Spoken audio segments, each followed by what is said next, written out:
and super happy to have you on the show as you've had me. There you are. As you've there had me on your show so many times. Let me move this graphic that I have here. Put it right below you. Okay. You going to get on the treadmill for us? No, I'm not going to be doing that today. Let's see that hand. Oh, man. I should bring out the photos for you. Yeah. Show you those real quick. Actually, I do have them back here. You broke your hand or in several places? I broke 2 fingers. Okay. And this is what it looked like originally. I don't know if you can see that. Hold it up a little bit higher. There you go. Wow. That's what it looked like originally. Then they put the pins in. And let's see if I can center that for you. Yeah, wow. And so they put those pins in. And then for the last week, I got them out on Monday, but the last week before getting it out, I started having incredibly serious pain. And here's the reason why. Look at where the pins... And for those that don't know, as soon as I saw this, I sent it to Russ with X's and O's, and I said, "You're even running patterns during surgery." Yeah, it looks like something that you would draw up on a playbook. Yeah, definitely. There were crossing patterns. Very, very good route. I'm impressed with that route. That looks like the Cardinals' offense is going to start to look with the wide receiver sets. If we're lucky, that's what we're going to get. If we're lucky. So for those that don't know Russ Bliss, you should know him, but he is on 1580 AM, the Fanatic. I've been a part of his show for 15 plus years now, going on every Tuesday, talking fantasy football for the whole hour with him every single week during the fantasy season. Russ, the show has been on, correct me if I'm wrong, NBC, CBS. It's been all over the place. Currently residing at the Fanatic, which is a CBS location as well, or a station. Yeah, it's a CBS affiliate. It's on 99.3 FM, translator channel on FM, and it's 1580 AM on the AM dial. And you can find us every single Tuesday at 6 p.m. Arizona time, which is going to be 8 p.m. Eastern, and they can stream it live on 1580 The Fanatic as well, correct? Correct. So join us there every single week during the fantasy season where we talk, and we've talked for over 15 years. Russ's show has been going for going on 23 years, right? Going on our 23rd year this August, yes. And have we ever confirmed that anybody has ever had a longer fantasy football radio show? We have not, right? Nope. I've Googled it, and I can't find anyone who's been doing a terrestrial radio show for as long as I have for fantasy football. Yeah. What's the longest one you've ever come across? I think one was kind of close, but it stopped. It ended. Yeah, it ended after 22 years, and that was right here in Phoenix as well, and that was the Fantasy Forum that used to be on one of the competing stations. Yeah. And, great guys over there, Barry, and I can't remember the other guy's name who escapes me at the current moment, but they'd been doing it for a couple of years before I started up, and then they shut down a couple of years ago. So this year, if I'm on, I should pass them for having the longest running continuous in the world. I hope we do it, Russ, because I'm looking forward to it. I look forward to it every year. I'm always glad to be on the Tuesday show. So real quickly, if you want to tell everybody a little bit about how you started in the business and how long ago it was. Well, it was 1996 when I first started with 1060, and I was actually at that time running Phoenix Firebirds games, if you remember the old Phoenix Firebirds. Mm-hmm. And I also was a part-time disc jockey on 98 KUPD at the same time, and the AM sports station wanted to start having some live local content because they were all satellite feed and minor league play-by-play at that time. And they approached me and asked me if I was ever thought about doing a sports radio talk show. And I'm like, I'd never thought of it. Then all of a sudden, came up with the idea of, hey, let's do a 1 hour fantasy football show 1 day a week. And it grew to 5 days a week and 2 hours a night. And now I've cut it back since I'm no longer a full-time station employee. I am what they call a contractor now, and so I get to pick and choose when I'm on the air. And I like Tuesdays and Wednesday evenings. That works best for my schedule. And we just talk fantasy football. I want to say one of the first players I remember talking about was Peyton Manning when he was a rookie, and how he really set the stage for all of the great rookie quarterbacks that we've seen ever since, because Peyton Manning was the anomaly. Granted, he came in and he threw like 26 touchdown passes and 28 interceptions his first season in the NFL, but to throw for over 3,000 yards at that time and have that many touchdowns as a rookie was really not expected or heard of until then.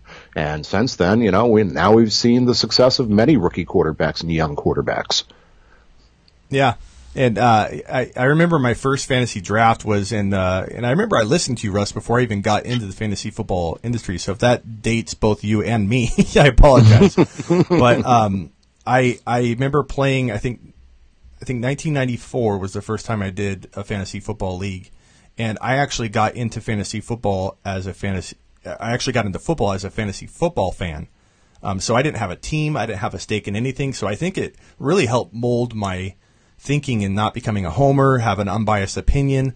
But I remember listening to you around that time, 1996, 97, and boy, yeah, it's funny how time flies. I remember many years later we reconnected, and then we started doing the show together.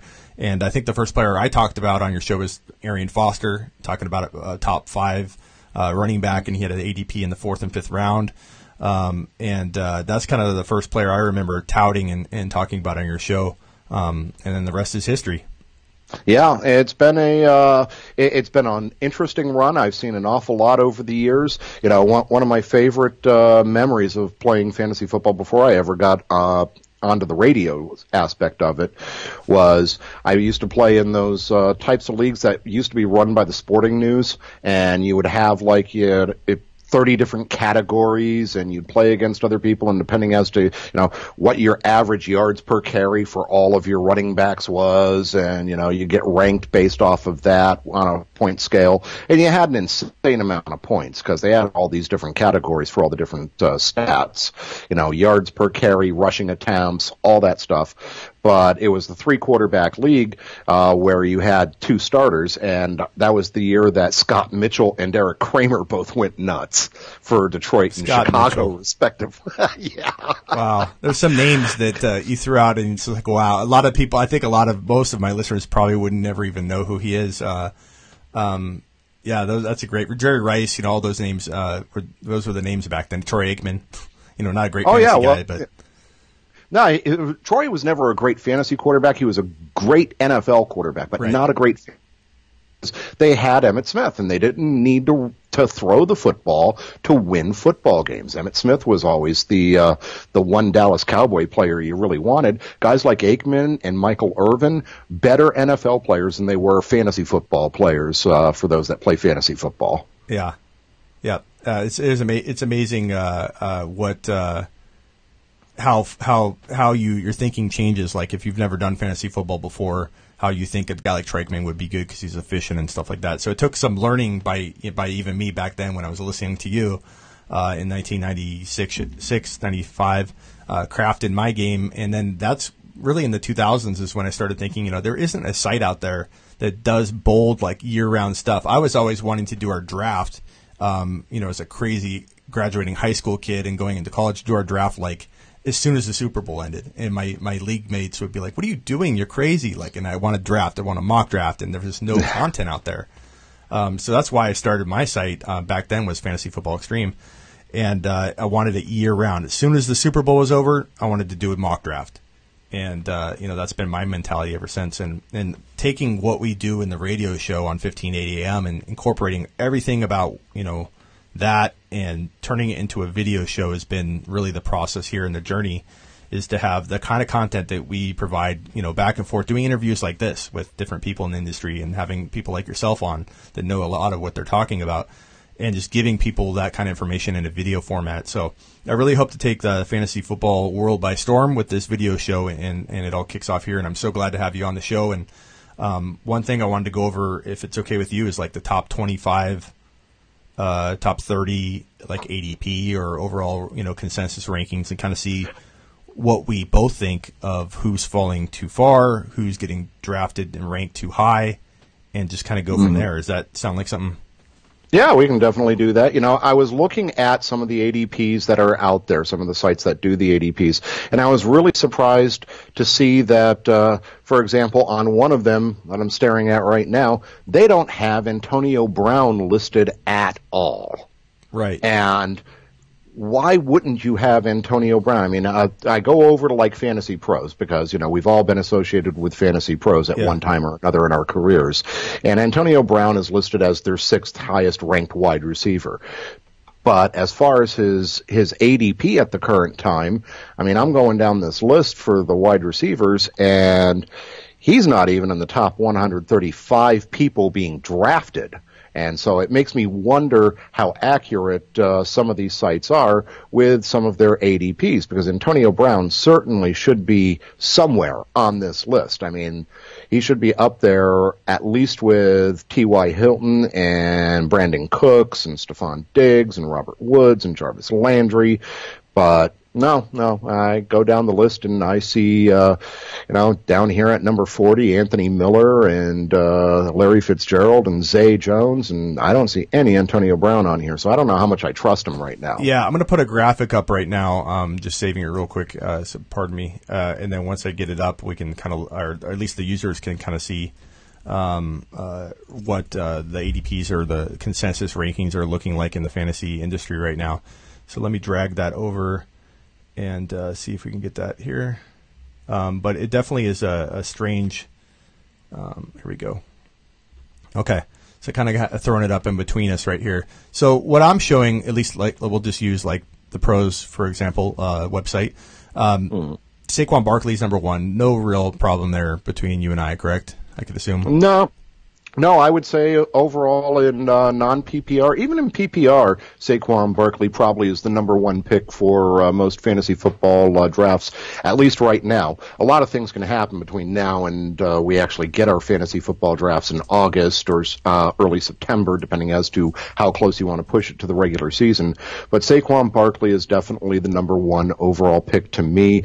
Todd Gurley had a great year this past year, but a little bit concerned about whether or not he was not totally healthy there during the playoffs and in the Super Bowl, because it didn't seem like as though he was running with the same type of power and authority that he had earlier in the season.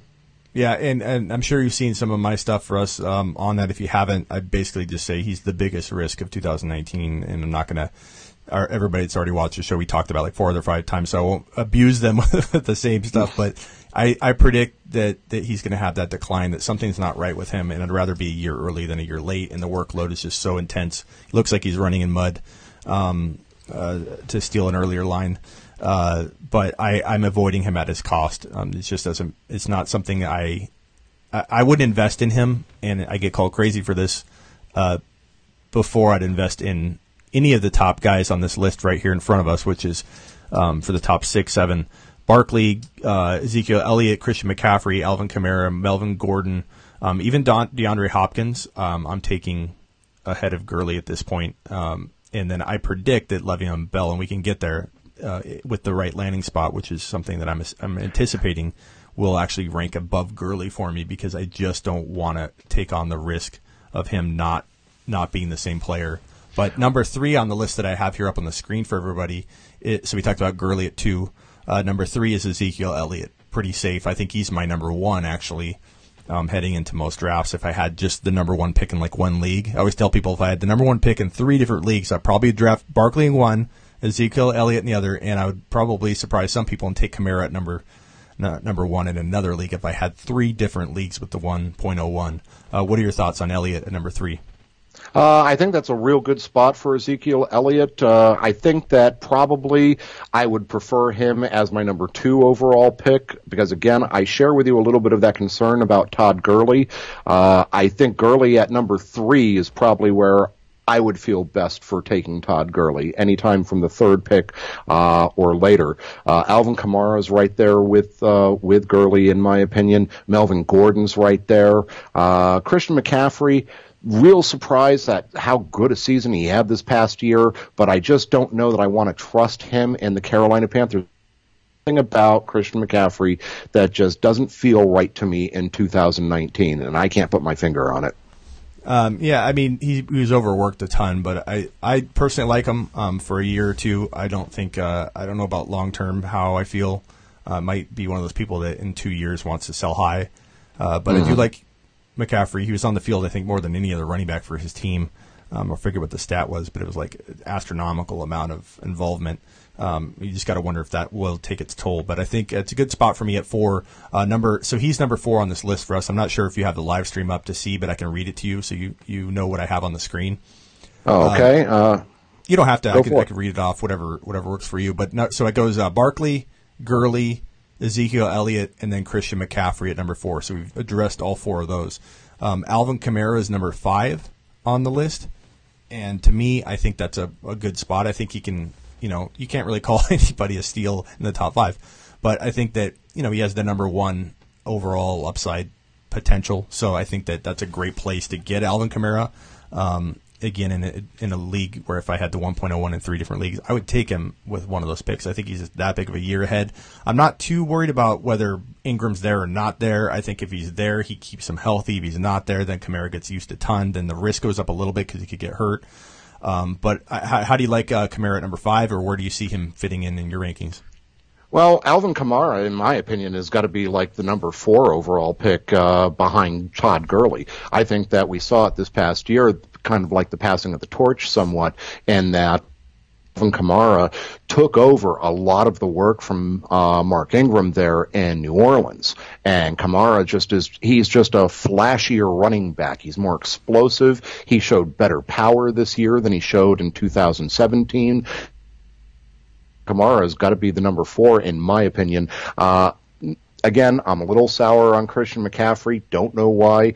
I look over here at the graphic, as I do have the stream up here, and I see that Melvin Gordon's listed at number 6. I would put Gordon at number 5 and McCaffrey probably down at number 6 for me overall. That'd definitely be against the trend, so that's cool to hear a different perspective on it. And then Melvin Gordon at number 6. What are your thoughts there? I mean, as far as your rank, or does he belong in that group? Are you worried about injury? There's always a little concern about injury with Melvin Gordon, but he really was having a great season this year, especially where he was drafted in most fantasy football drafts towards the end of round 1, beginning of round 2 in 2018. I think that he's going to end up being one of those mid-first round picks in most fantasy football leagues this year in 2019. I've got no problems with Melvin Gordon whatsoever. I know that the Chargers had a couple of other running backs that showed pretty well when Melvin Gordon was injured. There's always that caveat, which is why you always want to get that handcuff later in the draft. Long about round 13, 14, that's when you start thinking about, I need to pick up the handcuff to my stud who's proven to be kind of brittle at times. Yeah. And Gordon, he gets a little doesn't get a lot of love on some of the fantasy football news sources out there for some reason. I read a lot of he's the most ineffective runner, but just gets the volume. I think he's in a great spot, and he's a touchdown machine. But I do worry, he's so aggressive. I do worry about him staying healthy. So I think it's a safe place to rank him that in the 6-7 range. I think the risk is kind of okay there. DeAndre Hopkins is at number 7, and I think that if you wanted to go safe with that top 6 pick, he might be probably the best receiving option. Do you have Michael Thomas higher than him, or do you have DeAndre right at number 1? I've got DeAndre as the number 1 wide receiver for 2019 currently. I think that DeAndre Hopkins just is so explosive and can be so dominant, and we've seen him do it. My biggest problem with DeAndre Hopkins is the fact that sometimes he goes through those long touchdown droughts, doesn't always get the football into the end zone. He's almost always going to get his yards, but he doesn't always get the touchdowns, and that's one of the problems that I have with DeAndre Hopkins. But if I'm going to take a wide receiver in round 1, most likely it's going to be him right now. Yeah, I think so. And what would and this is a total hypothetical, there's not like a strong, concrete news piece on this, but what if Antonio Brown landed in Houston? What would that do for Antonio Brown? And what would that do for Deshaun Watson in your mind? And what would that do for DeAndre Hopkins? Well, I think that Antonio Brown is starting to come around to the waning years of his NFL career. So I don't think that Antonio Brown would show up and really affect DeAndre Hopkins that much. If anything, it would be better for Antonio Brown to have a new, true number one wide receiver opposite him that draws all the attention. I think we saw that. Yeah, I think that we saw it last year in Pittsburgh with Juju Smith-Schuster. Juju ended up not having the attention that Antonio Brown was getting paid by opposing defenses, and so Smith-Schuster just went off on a tear and had a tremendous season last year, and now has established himself as a true number one fantasy wide receiver, even with Antonio Brown probably not going to be there. Yeah. It's an interesting idea. What would that do for Watson? For Watson, I think it would do a lot of good for Deshaun Watson, because he would have another guy to throw the football to, a solid pair of hands, a guy in Antonio Brown that really does make a consistent catch machine, if you would. Yeah. Antonio Brown does not drop passes. Antonio Brown knows where he's supposed to be when he's running his routes. So I think it would be really good for Deshaun Watson. Top 2 to 3 QBs if he had in Brown? It's hypothetical because I don't know that he's going there. I would say probably top 5. I don't know if I go top 2 or 3. Quarterbacks are going to be interesting this year. I'm real curious to see where Patrick Mahomes is going in fantasy football drafts, because I know that it seems like every other year we fall in love with a specific quarterback because he has a breakout type of season, helps people win their fantasy football championships, and then everybody covets him the next year in the draft, and he ends up going in round 1. I think that that's just not the right strategy to go with, and I would wait to take a quarterback until like rounds 4 or 5 more often than not. But I don't think that Deshaun Watson's going to be a top 3 fantasy quarterback this year. No, but definitely top 6. And I think this is where we agree on a lot of things. Usually, Russ, this is the one thing where I think I'm always kind of against the grain with a lot of people. Is that when I find a QB like Mahomes, and I think Mahomes, and I went on the show in 2017, talked about him being, elite. Yes, when I remember. Alex Smith was going on, and I wrote him as my first bold prediction of the whole year for 2018. So really happy to see him succeed, because I put a lot on the line for my Mahomes prediction. But I think it'll continue. I think he's the kind of guy that can get 45 to 50 touchdowns, every single season. And I know that's a big number, and I know a lot of people think that, he won't be able to keep going at that rate. But for me, I wouldn't take him in the top 10 or top 12 because you don't have to.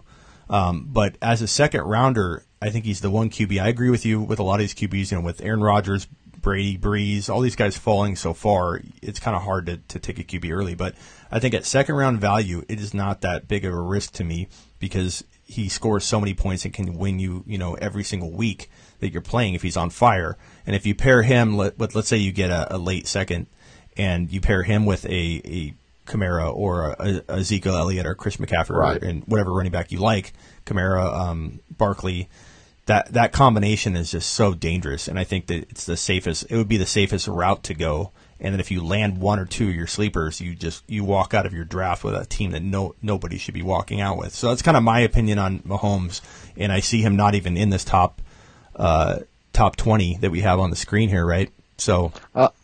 I'm looking for him right now. I see Patrick Mahomes. There he is. He's down at 29 overall. Yeah, so I have the top 20 up, and so clearly he's going to be a value. So when I say that, I'll go as far as to say, and this probably won't be the most popular opinion or approach on this, is I would say he's worth a top 10 pick.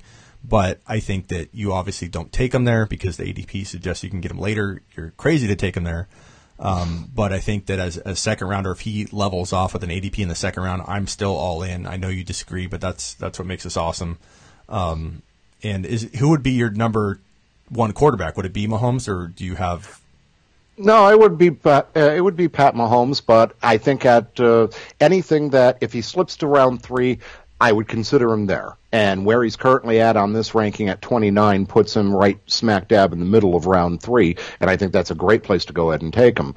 But if we're looking at towards the end of round 2 or the middle of round 2, and I get the feeling that as we get closer to fantasy draft season, you're going to start seeing Patrick Mahomes' ADP really shoot up, and he's going to end up being in those in that 12 to 15 range, most likely, because people are going to, the hype machine will start all up again. We'll see him play a little bit in preseason. He'll toss 3 touchdown passes in the first quarter of the first preseason game, and that'll basically be it for him. And it'll skyrocket his value, most likely. Yep. I think you're right, and I might be one of those buyers. But, toward the later end of that, I'd try and let him fall. I wouldn't take him at the top of the second because I tried to get crafty. So next up on the list we had, we talked about DeAndre Hopkins. So a guy I think is ranking a little higher than he should be, but I understand it. I'm not saying he's going to bust by any means, but I think it's just a little high, is Davante Adams, number 8 overall. It seems like, he almost has to deliver in order for you to break even on your investment. Not saying he won't, but what are your thoughts on him ranking in that high as most people's number 2 wide receiver in most people's top 8? Well, I think after Nuke Hopkins, there's a bunch of wide receivers, and I'm really not sure how to rank them overall. I think probably, to me, Michael Thomas would be my number 2 wide receiver overall. I agree. But guys like Davante Adams, Julio Jones, who else would be Odell Beckham Jr., Antonio Brown, Tyreek Hill. These are all guys that go through droughts. They have their drought periods and during the NFL season, especially Julio Jones. Here's a guy that is an absolute catching machine. I talked about Hopkins going through touchdown droughts.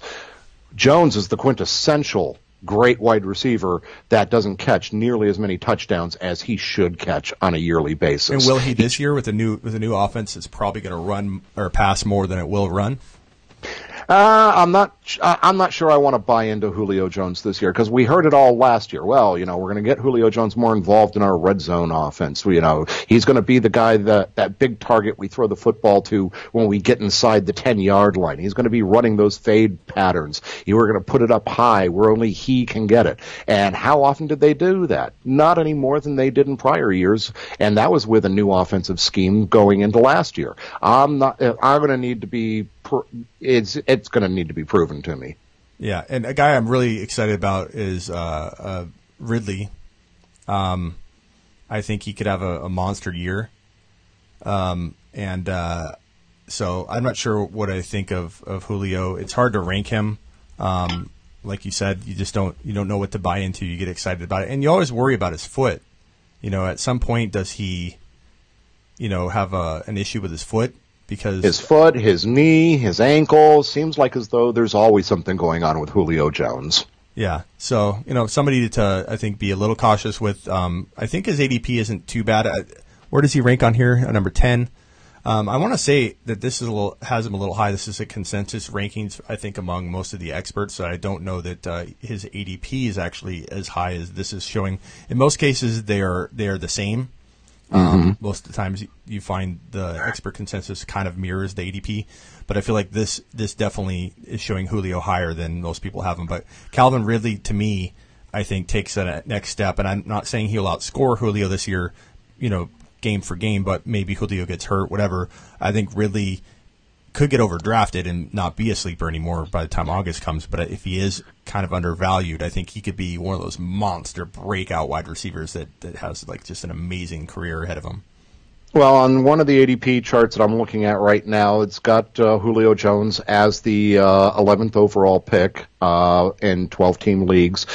To put that in comparison with Calvin Ridley, I think Ridley is the much better value as the 11th pick of round 7. Yeah. On this ADP chart. I mean, I would much rather have Calvin Ridley in round 7 than Julio Jones in round number 1. I don't think he'll finish as a top 10 wide receiver, but I think he will dance with those kinds of games. He'll have a cup of coffee with the top 10 here and there throughout the season in 2019. So we'll kind of see what is to develop with the next year after that. Will he be thought of as the guy? Whereas this year he's going to be he could be the guy next year. I think he'll just have flashes and an overall season that ends up being a really good wide receiver 2 season. Hopefully trapped inside a wide receiver that you can get, like you said, in the 7th or 8th round, which would be wide receiver 3 type investment. So next up on the list, James Conner. I'm not sure if you've seen any of my content lately on this, Russ. You've been resting that hand of yours, so I doubt it. But James Conner and Todd Gurley are my 2 bust predictions for 2019. My stay away from players. Not so much because I think they're 100%, like I'm not 100% on Todd Gurley hitting that wall, but the red flags are all there. James Conner, I like him a lot. He's my number 2 bold prediction on the whole year. We talked about this in August. Yes. I loved James Conner, but I loved him and Samuels together, and my prediction really was about the duo in that offense and everything. So Samuels with Eddie Faulkner, now the running backs coach in Pittsburgh. He was Jalen Samuels' college coach at NC State.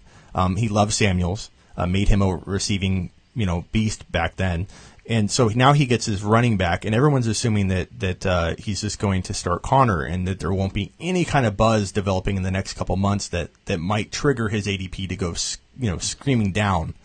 Like one comment by a coach being interviewed, hey, I think we'll see what happens at running back.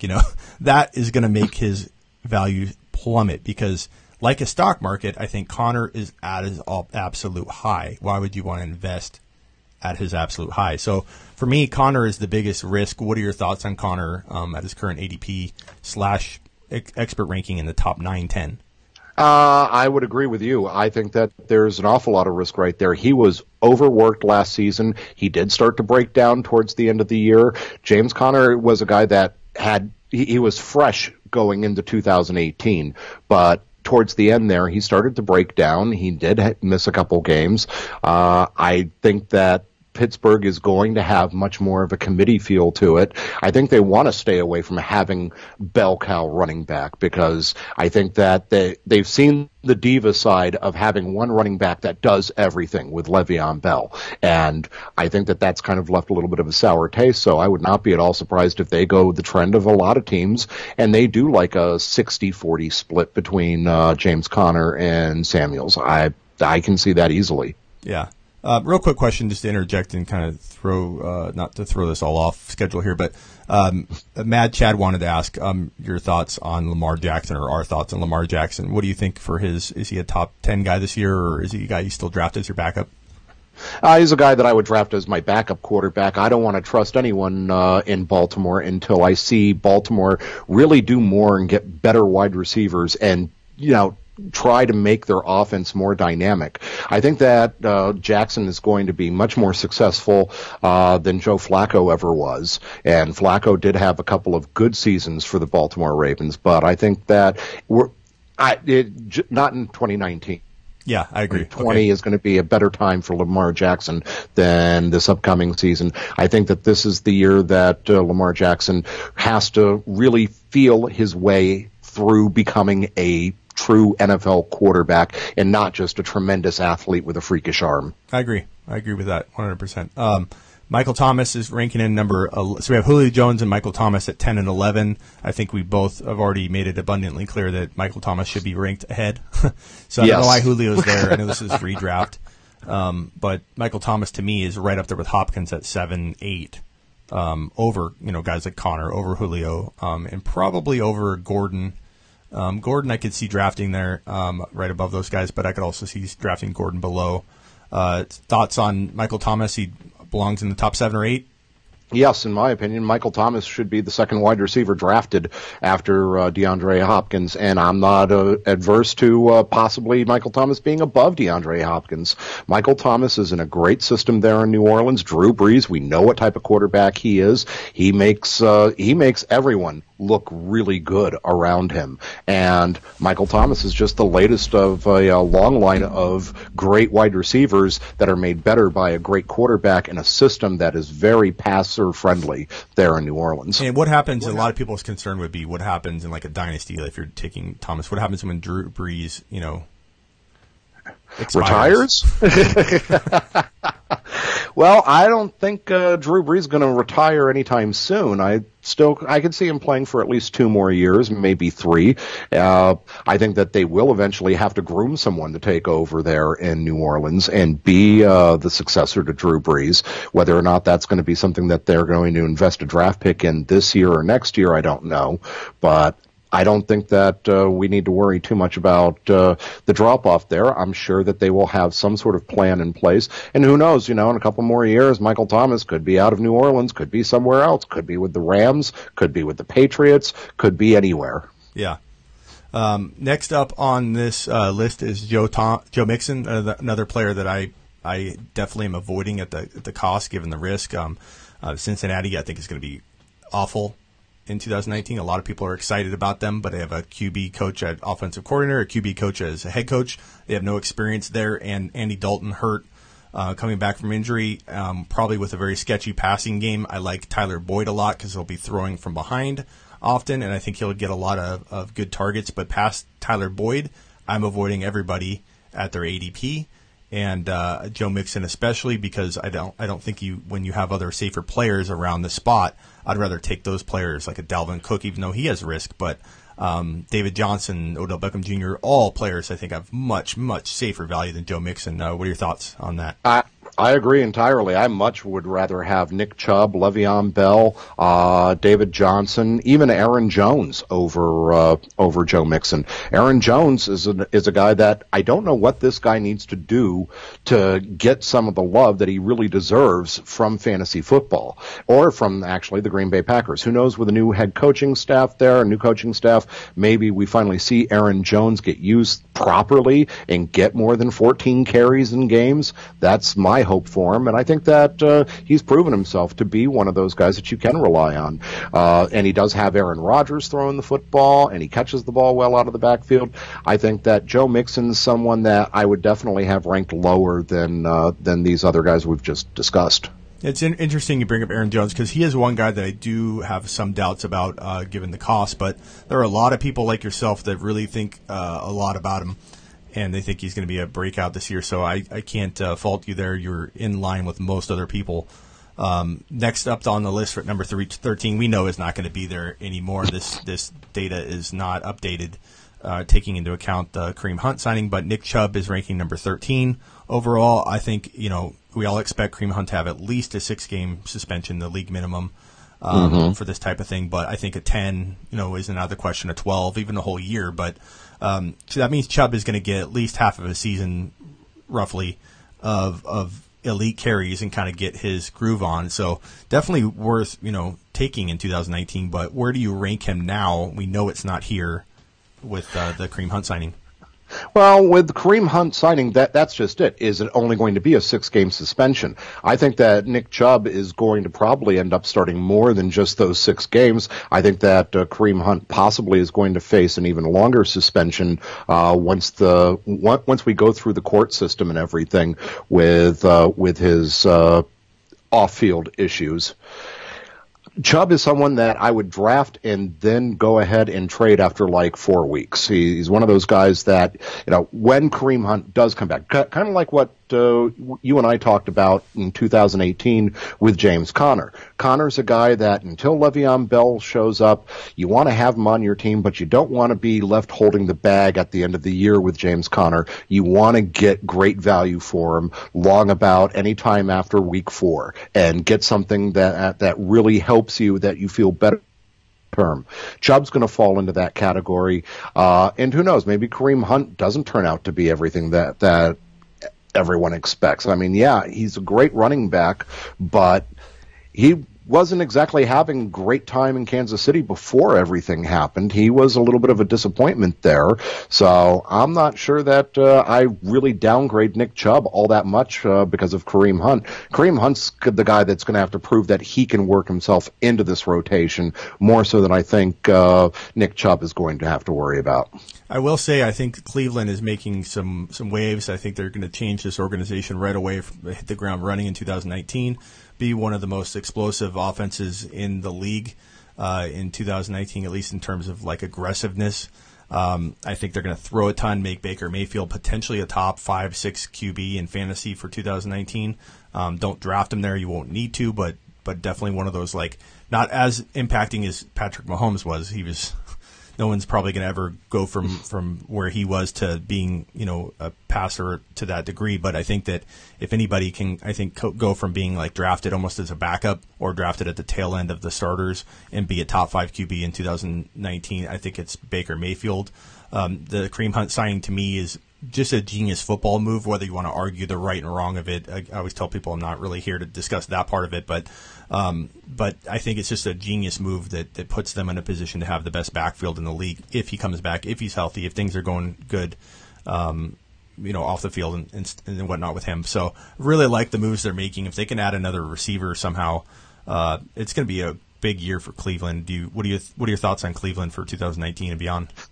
I think Cleveland's a team that's on the rise. I mean, they showed really well this year. Baker Mayfield showed a lot of moxie in his first year in the NFL. I think that there's hope. Something that Cleveland, the Browns fans haven't had in decades is really any type of hope. There's finally something to hope.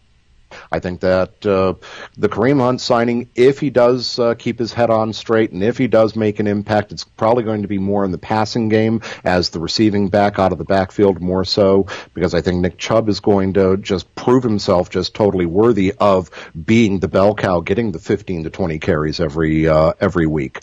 The Browns, they need to do something more than just get flashy players on the skill positions. They need to build the interior of that line. That offensive line, it's so underestimated what a great offensive line does for your quarterbacks, for your running backs, for your wide receivers. Conversely, what a great defensive line can do for your defense.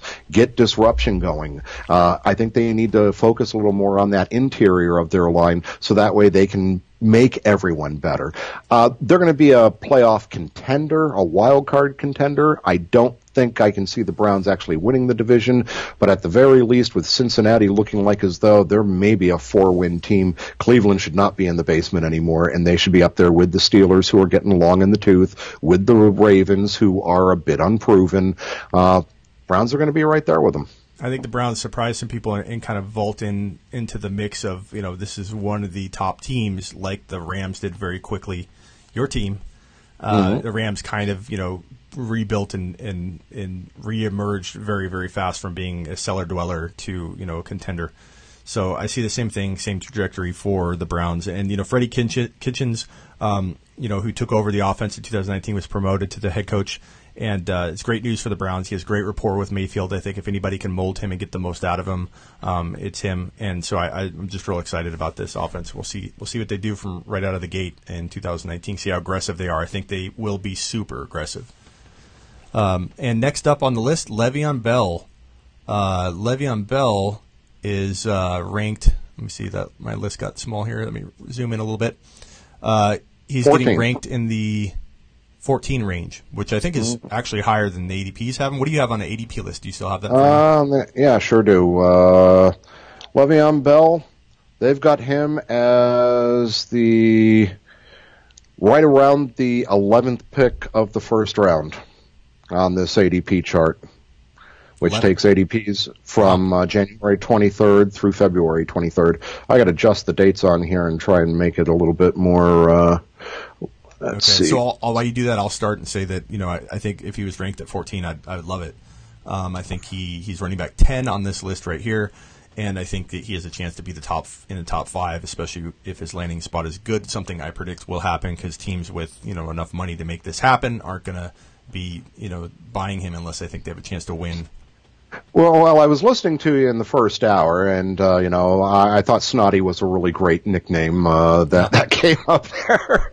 But you were talking about Le'Veon Bell possibly going to Kansas City, and I thought, wow, I hadn't thought about Kansas City. And you mentioned Tampa Bay, and that's another good landing spot for him. But Kansas City would be a very interesting spot for Le'Veon Bell because he's an all-purpose running back. He's different from Damien Williams. He's different from Spencer Ware. He's more of a complete package. He could really have a couple of outstanding seasons if he lands with the Kansas City Chiefs. Where does he rank in Kansas City versus Tampa Bay? Does he climb up your draft board into the top 4 running backs, or if he's in Kansas City? If he's in Kansas City, he goes into the top 4, and he knocks Alvin Camara out of that 4 spot and puts Kamara down to number 5, and Gordon down to number 6, and Christian McCaffrey down to number 7. And if he's in Tampa Bay, where does he rank in your running back? Probably right there with Melvin Gordon around that 6-7 spot. Okay. Yeah. I mean, in Kansas City, he's in my top 2 or 3. In Tampa Bay, he's at number 5. Anywhere else, like Indianapolis or if he was with the Jets, I'd be pretty concerned. Yeah, I would too. Yeah, and Miami and the Jets, a lot of times players like that don't. It's almost like these players don't know what offense they're going to sometimes when they talk about it. So that's my only concern is will he pick a place like that based on location and realize that he's going into a black hole. I don't think the Jets are going to do well in 2019. I have no hope for him in the future. And Miami is a black hole as well. So I think if he goes to either one of those teams, they'll be better because of him. And I think that he can still do well. But most other places that are a possibility for me, he ranks number 5 or 6 overall for running backs. Probably number 5 or 6 overall in any draft for me. But of course, I would use the ADP to my advantage and not reach there. So I'm not suggesting anybody go take him number 5 if you don't have to. But yeah, Bell is such an interesting topic, and it's going to be fun to watch the hype train kick into gear once he lands in a spot. And if he landed in Kansas City, all the doubters out there about talking about him right now as that value will vanish. Dalvin Cook is number 15. I love Dalvin Cook this year. I think he's coming in a little bit lower than that in ADP data, maybe. Where do you have Dalvin Cook on your ADP list there? Dalvin Cook checking in as the 14th running back, middle of round 3, right about the 6th pick of round number 3. Actually, he was ranking a little bit later in ADP data a few months ago, but Cook at around 14, 15, I think is still a good value for me because I think he has top 5 running back appeal, and risk is kind of baked into that value. I think I'd like to see him fall into the 18 to 20 range where he kind of was originally, but people are getting excited about him now, and I think his value is kind of climbing to where it needs to be, and that limits a little bit of the upside, but I still like him there. What are your thoughts on Cook? Dalvin Cook's an explosive running back. I like Dalvin Cook a lot. I've got him in our Dynasty League. I drafted him originally. I think that there's tremendous upside. There is risk, though, because he has proven to be a little brittle. He's broken down each of the last 2 seasons. So this is a year where hopefully he stays healthy. If he stays healthy, he's going to be a top 10 fantasy running back, no question about it. But the question is, can he stay healthy? Yeah, that's a good concern. Travis Kelce at number 16. I personally don't take tight ends this high. I find it hard to build a really balanced team, a team that at least I like walking out of my draft. I'm not saying it doesn't make sense, that the math doesn't make sense. But for me, I really never, ever like my team if I draft a tight end in the 2nd round. I'm just not happy with it whatsoever. I've never been able to win with taking a tight end high. Every time I've taken Rob Gronkowski in like round 2 or something, towards the end of round 2, it's never turned out good for me. So I'm right there with you. The ADP on Kelce says 3rd pick of the 3rd round, right around the 27th player selected overall. Yes, he's a great tight end, but I think that I would wait on tight end and possibly go with like Zach Ertz over him. I much prefer Zach Ertz for his value as opposed to where I'm seeing Kelce go. Or Njoku from Cleveland, kind of a breakout guy, maybe under Baker Mayfield in that offense. Yes, I agree exactly. With you. Gronkowski's falling pretty far. I could not take Kelce or Kittle or Ertz anywhere, even in the top 3 rounds. That's just my draft style. Doesn't mean that you can't win doing that. But I'd rather have that breakout tight end kind of work the sleeper angle at tight end. Or I tell people rather than draft Kelce early, trade for him low when somebody gets out of their draft, because if they took him high, they're going to do the exact same thing I was mentioning, walk out of their draft and go, I'm not real happy with my team. I don't have any running backs. They're probably going to have a big hole somewhere and regret their decision. So buy Kelce low coming out of a draft. Take stab. Maybe week 1 he struggles. Take a stab at him then. Week 1 and 2 there always seem to be like 5 or 10 big studs, Russ, that don't do well. Sometimes for multiple weeks and to kick off the year, and you can always buy low on a few of those guys. Yeah, it happens every season. Next name on the list, Odell Beckham Jr. Here's a guy that got paid finally last year, got his money, and now we have to see whether or not the New York Giants do something at the quarterback position. Eli Manning's starting to really show signs of age and not being the quarterback that he was a few years ago. So he's completely tied to what happens there at the quarterback situation for the New York Giants. Yeah. Beckham, he's such a tough guy to rank. Talent-wise, I think he's in my top 3. But, of course, there's always concerns will he get the football. Yeah. So you're ranking him at what receiver? Probably right about where he's at on here. I mean, they've got him at wide receiver 5. That might be a little high for me. He's a guy that he won't end up on any of my teams in 2019. He is going way too soon for my taste. Yeah. Well, I think in the second round for me, I start to get a little more excited. I definitely would be fearful making him my first drafted player and a guy you'd take like Hopkins and be okay with. I couldn't take Odell Beckham as my first drafted player. Thank goodness we won't have to face that dilemma. Mm-hmm. As a second, I'm okay with in at least 1 or 2 leagues. Like if I'm doing 10, 12 leagues like I usually do, Russ, I'm willing to take a stab at him in the second and build a team around that because I like the look of that. But I definitely wouldn't put all my eggs in one basket and draft him in tons of leagues because he does have that opportunity to disappoint.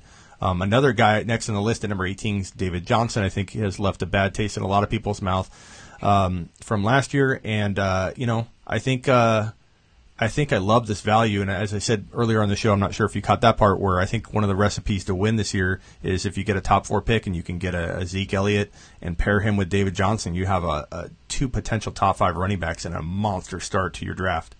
Yeah, I'm looking at the ADP. David Johnson's going 17th overall, middle of round or early middle parts of round 2.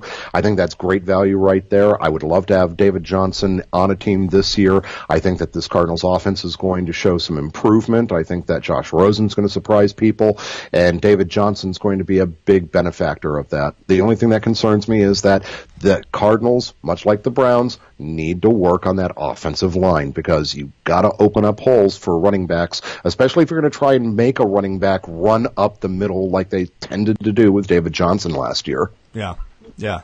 And I don't know. I just think he's one of the better values in the second round by far. Like looking at a second round list here, I think Antonio Brown has some upside depending on where he goes, but David Johnson probably has the most value, most upside for the cost, and the risk is pretty low at that point. I think that I always say the scale tips the risk and reward scale, and I think that people were like, "Oh, it's too risky," and they don't really. No one's really adapted to the fact that scale tipped, and now he's way more upside than he is risk at that in the 18 to 20 overall range. I just think the risk is not that big.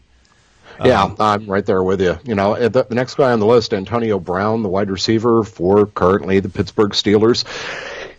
Don't know if I like Antonio Brown as the 6th overall wide receiver. I think I'd be happier with Tyreek Hill in that spot, or Juju Smith-Schuster, or Mike Evans. But I think Antonio Brown should be down around where A.J. Green is, which is at 26 on the list, and down around wide receiver 10. Yeah, I think I'm torn on Brown there because I think he still has the potential to be a top 5 wide receiver, but I acknowledge the risk, and I think that it just comes down to the safer options. But if he starts falling into the 21, 22 range, and I start looking at the other players having around that range having similar risk, so therefore I'm really kind of liking the value if he falls a little bit further. Past that, who is not on this list that you think really needs to be this top 20 list? Guys off the top of my head, or actually I got a list here that I could name off. Obviously, you think quarterbacks need to go later, so you wouldn't have Rodgers or anybody else there. Wide receivers that aren't listed: Mike Evans, Thielen, Amari Cooper, Juju Smith-Schuster, Keenan Allen. I'm sure you wouldn't pick anybody below that mark.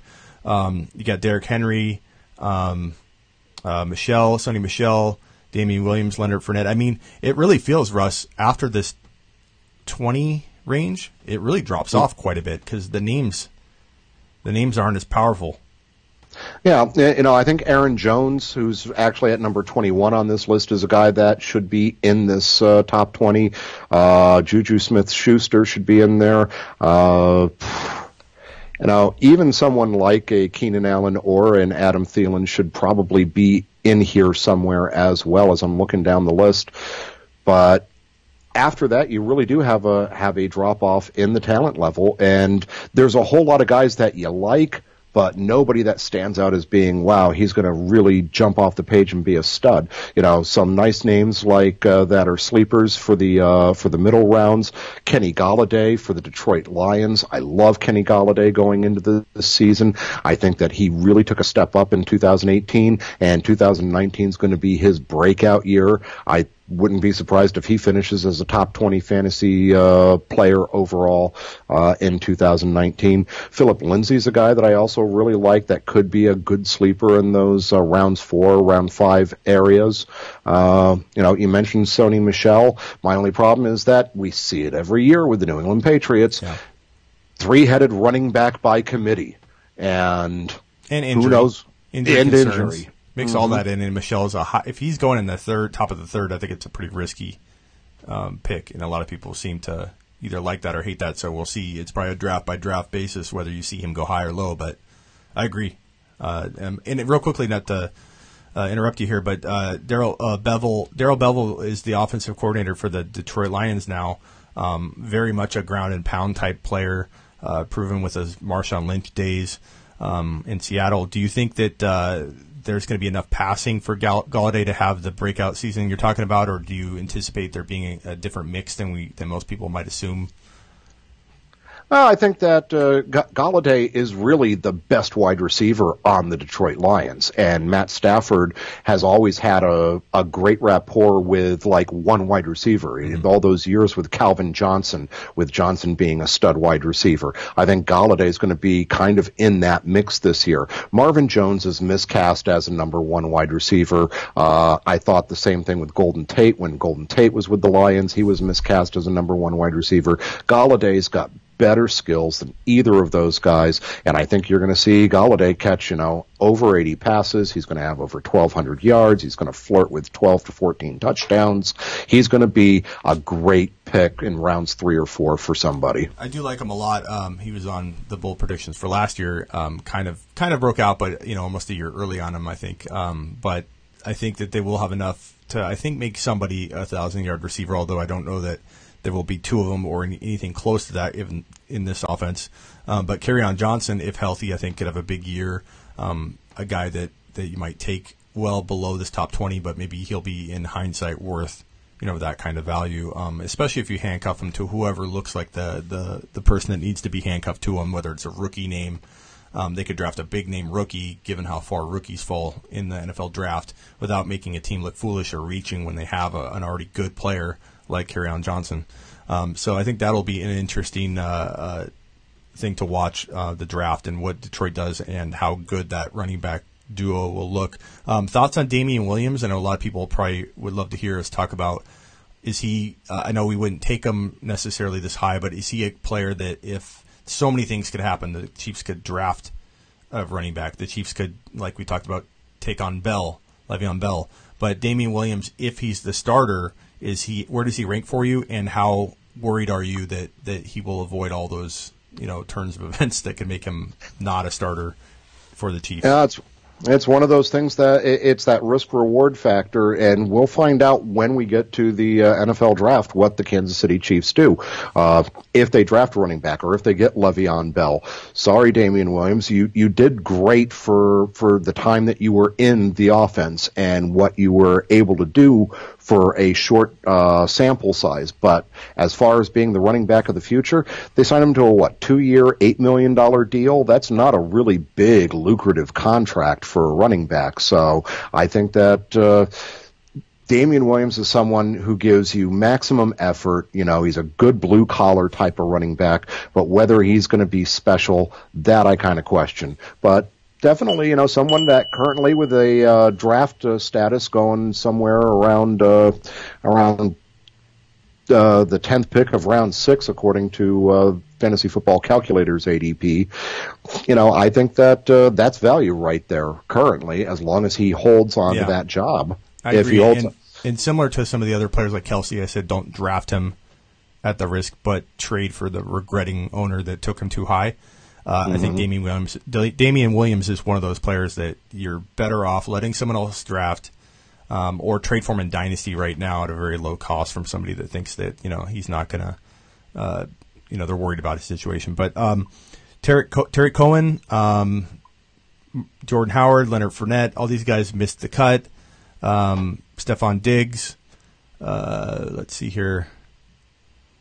Man, I'm surprised to see Stefon Diggs ranked higher than Adam Thielen. I really am. I mean, Stefon Diggs has got a lot of great skills, but Adam Thielen just put everything together last year, and I think that he proved himself to be the better of the two wide receivers. Yeah, I think Stefanski, who has been made the offensive coordinator, and I think they brought in Kubiak as an advisor of some sort. It's kind of strange.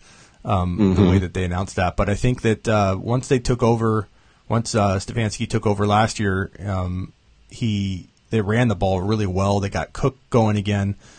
So there's a lot of talk that they might not pass near as much, and I think that might be driving down the Thielen rankings a little bit. I think it's kind of warranted in some respects, but maybe there's an overreaction in others because I think they'll still pass the ball. I think a lot less, but I think it'll be more of the Dalvin Cook show in Minnesota moving forward. But I do like Diggs myself, and I think he could have a breakout year. I'm not saying he's better than Thielen. I'm not saying he should be ranked higher, but I think kind of what you were talking about earlier, I like the value in what Diggs will give me more than the value of Thielen if he's still going to cost a lot. And I anticipate come draft time and redraft at least, Thielen will cost more than it looks like as ADP suggests right now. You know who I'm really hoping actually gets onto the field in 2019 is Darius Geis. Darius Geis is a huge wild card. You know, I'm looking at where he's at here. He's number 47 on the list, running back number 23. This is a guy that, according to his ADP, let's see if I can find him on here real quick. They actually have Darius Geis on Fantasy Football Calculator coming through as towards the end of round 2, which I think is really kind of high for this. I think the 47 ranking, because of the extra surgeries that he had on that torn ACL recently, is something that might drive him down. It's going to be interesting. I like Darius Geis. I was really excited for him in 2018. The knee injury certainly derailed that, and he's a guy that could be a breakout candidate if he manages to recover from the multiple surgeries. I agree. And Russ, I'm not trying to interrupt you, but I'm obligated to ring this bell every time we get a subscriber, so I apologize. Awesome. The eardrums. That's okay. I mostly apologize to Miss Smitty, who's hearing this throughout the house. This is the loudest bell I've ever seen. It, as I say, puts a church bell to shame. It is so loud. I ordered it off Amazon and did a video. You should watch that video if you haven't seen it. Actually, I could probably play it, but where my girlfriend's reaction is like, "Are you kidding me? Like I'm gonna have to sleep through that?" Because my studio is built in my house, and that bell sounds the same whether you're in the studio or in the kitchen or what. So I'm not in the doghouse, I'd say, but I'm definitely not boyfriend of the year at this current moment. I did get flowers on the way to getting all the ice and soda. I got an ice chest down here. I'm trying not to leave the studio unless I got to go to the bathroom. So I've got everything in here, but I tried to kick it off good by bringing her flowers. So we'll see if she's still out there when I get out there. Well, I tell you what, you're going about it with 24 hours, right? Yeah. Wow. And only 21 more to go to hit that mark, and then I'm trying to go way over that, but we'll see what happens with my not so spry age, like when I started in this business. Yeah, I remember I was a much younger man when I first started in this industry. Yeah. That's why I am the dinosaur of the industry. So, Russ, before we let you go, I appreciate you coming on for like a whole hour. My pleasure. First, let me just say, if you want to find Russ Bliss, you can go to 1580 the Fanatic, or what's the exact website address? 1580 thefanatic.com. 1580thefanatic.com. You can stream his show during the season, which I appear on for the whole hour on Tuesdays. And we talk fantasy football, do all this kind of stuff in the radio form. And Russ has been on the air with The Red Zone, with Russ Bliss channel or radio show for going on this year would be 23 years. So there is no person in the world that has had a fantasy radio show longer than Russ Bliss. And you can stream that. It used to just be, on terrestrial radio, and people could only listen to it in town. Now, like, anybody can listen to it anywhere online, stream it live. Russ is a dinosaur, and in a good way. He has so much. I'm kind of like the fantasy football curmudgeon now. Yeah, you're like the Bernie Sanders of fantasy football. You won't go away, and you are so passionate, and I love being on the show, Russ. You're awesome. You're a legend, and I'm looking forward to a 23rd year. I hope we do it, and it keeps going. I hope so too, my friend. Hey, I tell you what, if I get up in the middle of the night and check out the stream, maybe I'll call in again. Yeah, hey, just message me on Skype and I'll dial you up again. Just make sure you got something decent on, and we'll throw you on. I'll try and make sure that I'm at least coherent. Okay, and toss out one name of just a guy you're excited about that you want somebody to know about. Just that they say Russ said this name when he got off the air. Jared Goff. I don't understand how Brandon Cooks, Robert Woods, and Cooper Kupp all rank in the top 25 wide receivers. You know, on this list that we were going over, they're in the top 46 players overall for fantasy football. And yet Jared Goff sits there as like the quarterback that's ranked number 8. Number 9.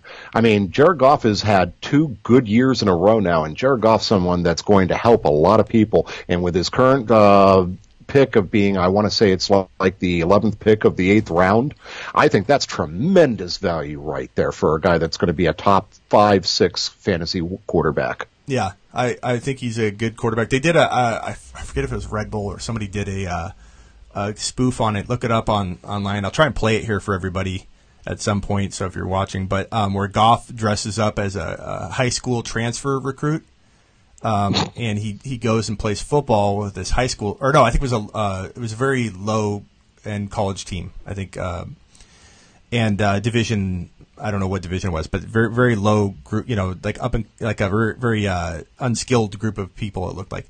So he goes out there and he's challenging the starting quarterback, and the coach told the quarterback, hey, this guy's coming and he's a transfer and he's going to compete for your job. And like the whole team was like, no way. And Goff just goes out there and airs it up. And it's a really cool little ad. And then at the end, he takes off his hair and his fake mole and everything, and he's just, you know, trying to inspire people to not give up when they face adversity. And the starting quarterback looked like he just lost his marbles because, you know, his job was taken by this guy launching these missiles. But that's it's really awesome. good. I'll try and play it at out. some point, but it was a great little spoof commercial that they did for Red Bull. But hey, Russ, I appreciate you having you on, and yeah, definitely let me know if you want to come back on later in the show.